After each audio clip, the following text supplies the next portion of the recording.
Hello everyone, I'm Rita from Pena Child Care Foundation. Here at Pena we believe it is a home to the homeless. On Christmas we were privileged to welcome a new entrant here at our home. His story is very touching.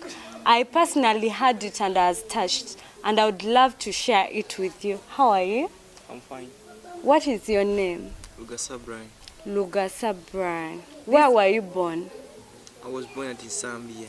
In Zambia hospital, in Zambia on the street? Where Yes, exactly? It was just on the street. So how old are you? I'm 16. You're 16 years. Yeah. Which class are you in? I've just started primary 7 recently, just this year. Okay. Do you have both your parents alive? No, actually I don't know. You do not know whether you have parents or Yeah, not? I just knew one. Who was that? That was my mom. Your mom? Yeah. How did you come to know your mom? The old woman I grew up with, she's the one who they told me. They told me on the burial. Okay. Yeah. There is something I need to understand here. You did not grow up with your mom. Yeah. So how did you come to meet the old woman you grew up with? When the old woman left home to work, she came back when I was dropped at her house. And they left a note. And she said that she doesn't have she can't care for me. That she can care for only herself. They led the old woman to help me. And how old are you then when they dropped you at the old woman's house?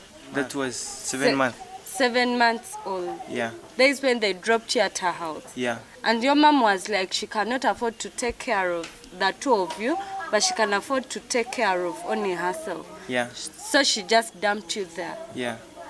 So how was life like with that old woman? And how did you come to know she wasn't the person who was your mother? Now I was at school, by then the old woman passed away. Then I had to come for the burial. There's someone who came for me and he told me. Really, I felt shocked because I thought that was my mom. But when I reached the burial, that's the time they read that letter that I wasn't her son. Okay, that's the time even I knew that he wasn't my mom. The person whom I took to be my mom, yet he wasn't the one. Okay, which school were you then? Kasaga CU Primary School. Where is that school? It is those sides of Luelo.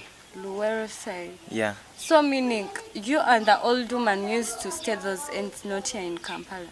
We first stayed in Kampala after, because where we were staying, the government bought that land. So we were chased. And the money we got, the lady after the government paid him, the money we got, what he did really was a good mother.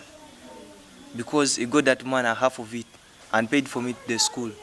And left the remaining one, that's one we used to at home.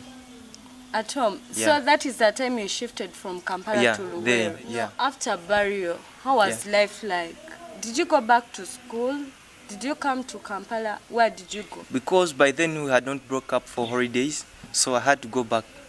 To school? Yeah, to complete. After the term had ended, where did you go? Did you go back to the old woman's place? Because after coming back, and even where we were staying, the land was bought. I don't know if it wasn't ours, because I didn't know. But they took over the land. Because we had not built a house, it was just a tent. I had nothing just to begin on after the school, so I had to travel back to Kampala. So when you came back to Kampala, yeah, where did you go exactly? Exactly. I first went on the streets. Yes. Then I stayed on the streets for a long time. And that's the time I met the guys who have been helping me. Okay. Yeah.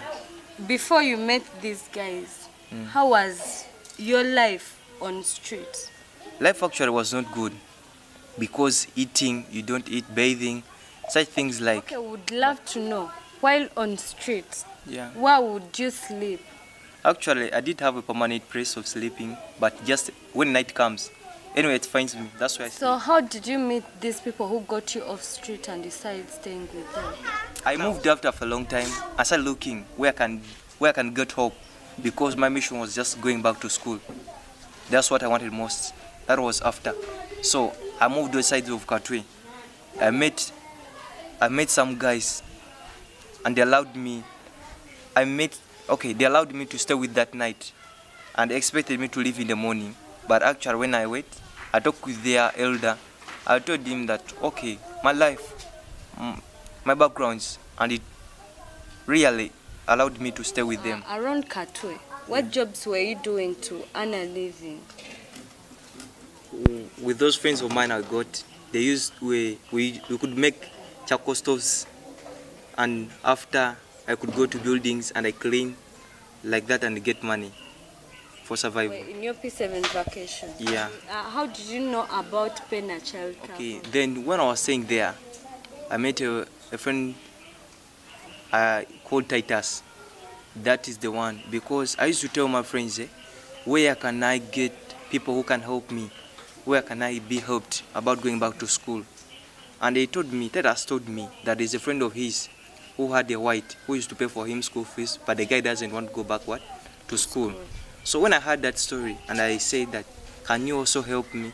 And he told me that also has a person but is going to take him. And I told him, can you help me and also take me there? We'll go together. Yeah, that's the way I came to know.